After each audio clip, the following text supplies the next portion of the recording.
Você tem que ser proativo, você tem que ser proativa e já antes da reunião pesquisar tudo, pesquisar jurisprudência, pesquisar que casos você encontra que tenham situações semelhantes. Porque mesmo que não seja exatamente essa situação, na hora da reunião você passa confiança.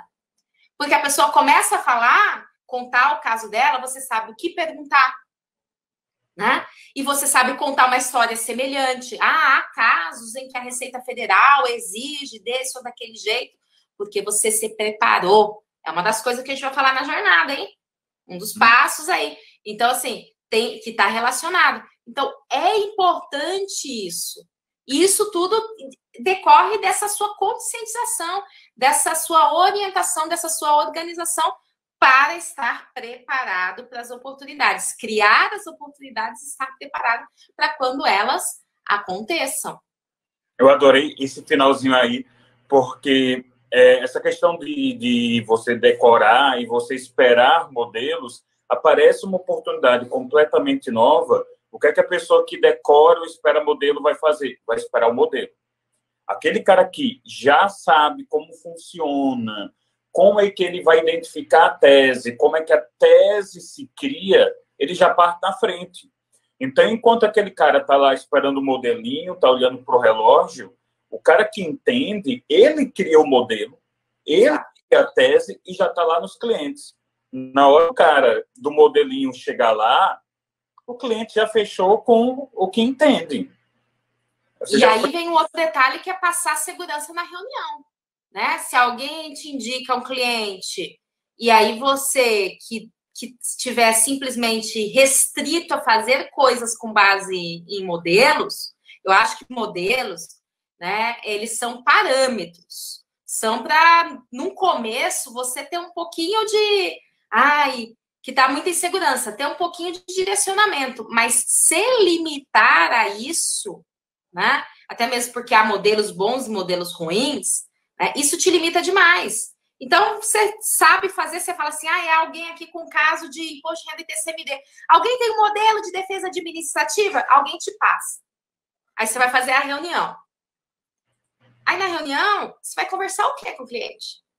Se você tem um modelo, mas você não compreende, você não sabe em que contexto aquilo se insere, como é que costumam ser as decisões, e tudo isso você tem que ter um raciocínio.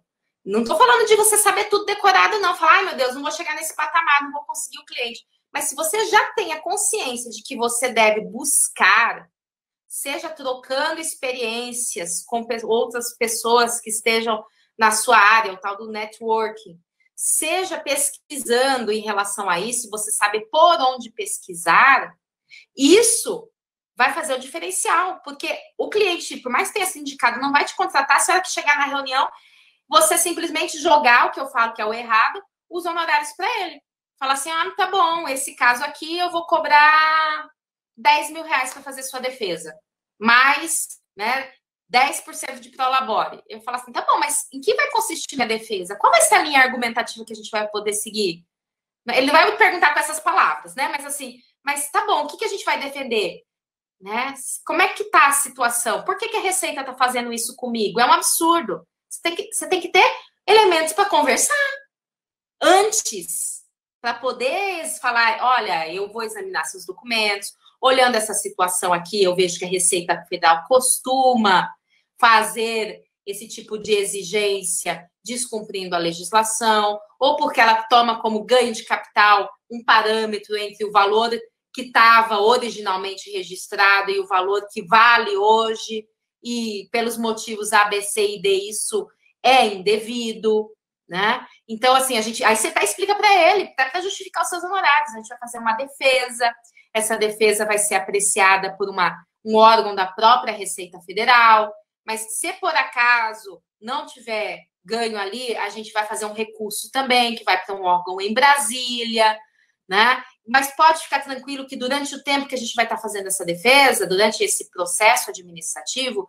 você não vai sofrer nenhuma cobrança, né? Não vai sofrer uma execução enquanto isso. Então, você passa, olha só, que você conhece como é que funciona. E aí, depois disso, depois que ele está falando, conquistou a confiança dele, aí é que você fala, então agora a gente vai conversar sobre os valores desse trabalho, para desempenhar tudo isso, para te dar essa tranquilidade, né? E aí é que vem a questão dos honorários. Percebem a diferença? Então, quando a gente fala que em tese ou em recuperação de crédito, está relacionado. Conhecer a tese, conhecer o direito, se preparar, né, saber apresentar isso para o cliente de um modo seguro. Então, por isso que é a minha grande ênfase, né, no cuidado que deve ter com soluções milagrosas. Com soluções milagrosas que olha, tá aqui um modelinho que eu te vendo, né, ou um modelinho que você vai ter para você fazer e aplicar as teses, porque você vai se sentir muito provavelmente frustrado com o resultado disso daí, que não vai ser um bom resultado, né? Então, se você quer realmente ser um tributarista, né, e construir uma carreira nesse sentido, é preciso ter essa visão global de que tudo está relacionado, desde um primeiro contato, né, da prospecção até o resultado, desempenhar efetivamente dessa defesa, desse recurso, e ter uma decisão final e saber o que fazer com aquela decisão final.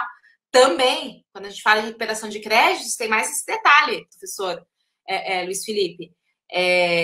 Não é só obter a decisão. Tá bom, ganhei. E o cliente quer saber, e agora? O que eu faço com essa decisão? Né? Que procedimento que eu devo adotar em relação a isso? Né? Então, tem o pós, se for judicial, tem o pós-trânsito em julgado, todo um procedimento de habilitação desse crédito na Receita Federal, de compensação com outros débitos, né? Se pode essa compensação com outros tributos federais. Às vezes, a Receita Federal cria empecilhos para fazer a compensação cruzada. O que é compensação cruzada? Compensar, por exemplo, PIS e COFINS com contribuição previdenciária, né? Que antigamente era proibido. Hoje não é mais proibido, é a chamada compensação cruzada. Mas mesmo assim, a Receita só admite do período posterior ao E-Social, que é depois de 2018. Mas, caso isso aconteça, você precise, vamos dizer que o cliente tem créditos anteriores e ele não quer entrar na fila da repetição, ele quer compensar, que é muito mais ágil, né? Você pode impetrar, que é outra demanda, olha, impetrar o mandado de segurança para fazer essa compensação cruzada que a Receita Federal não está deixando, e eu tenho visto liminares concedidas nesse sentido. Então, essa visão completa, quando você fala com o cliente, quando você vai transmitindo para ele, seja no início, seja durante o processo, essa segurança, você percebe o diferencial? Você percebe que você não vai ficar disputando o cliente pelo preço, ele não vai para outro porque é mais barato? Porque ele vai sentir confiança em você? O barato às vezes sai caro. Então, se valorizar, até mesmo para você poder ter uma melhor remuneração, melhores honorários, na medida em que o cliente confia em você para lidar com esses temas. Você cria essa relação de confiança com ele. Isso é bem importante mesmo, pessoal.